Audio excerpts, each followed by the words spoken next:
The AfDB annual meetings kicked off on Monday, 22nd of May in Egypt, Sharm el-Sheikh. This year's annual meetings is a unique opportunity for knowledge dissemination among high-level decision-makers in Africa. We caught up with Professor Vincent Nmehielle, Secretary General of the African Development Bank, who emphasized the importance of these annual meetings and why this year is so significant. As the theme of the annual meeting says, mobilizing private sector finance for climate and green growth in Africa.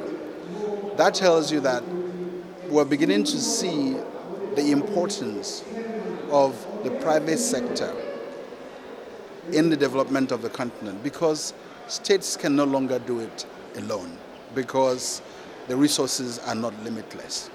And therefore, that partnership with the private sector, and for organizations like ours, engineering the private sector to be involved in the development of our continent, is something we want to emphasize. And that is the whole essence of the theme for this year. In addition, this is the 60th year of the establishment of the Organization of African Unity, the OAU, right? And as some of you will know, on that first day of the 25th of May, 1963, one of the resolutions that was adopted was a resolution for the establishment of an African Development Bank.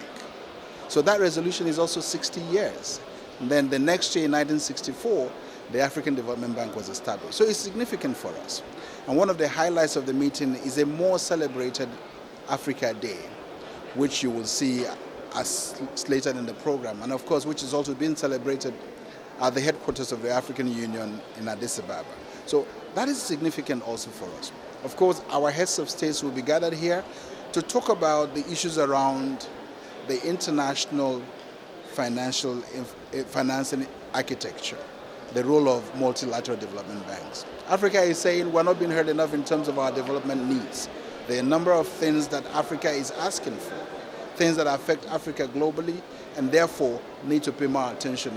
How can we reform multilateral development banks to focus on in a manner that is able to deliver what Africa would want, whether it be the World Bank or the African Development Bank, which is even more pertinent for Africa because the African Development Bank understands the needs of the continent and can very well monitor how the continent develops.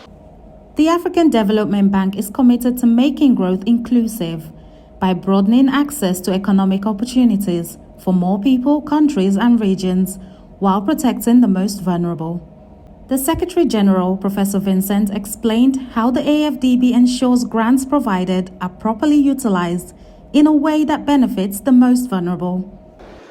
Money is hardly shared.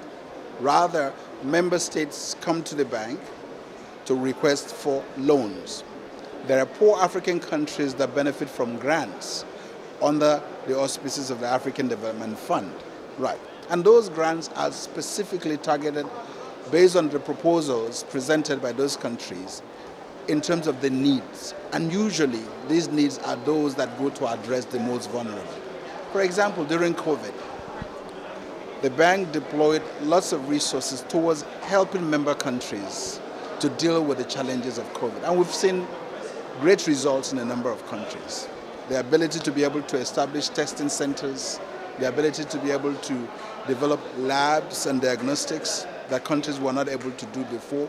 And that has an implied effect on the lives of the ordinary people because most of the time they suffer this more than anybody else. So a lot happens, but we need to understand that the bank, for you to take a loan from the bank has a way of monitoring that the loan is utilized effectively. Definitely we do. I think the coordination is already there. There's what is called under the AU, the Conference of Heads of State on Climate, CAHOSC, right? Which is a coordinated body under the auspices of the AU, working with the Ministers of Environment and other international organizations dealing with environment, for example, the United Nations Environmental Program. Within the AU platform priority framework, African Union Agenda 2063, there is a coordinated effort on the development of Africa.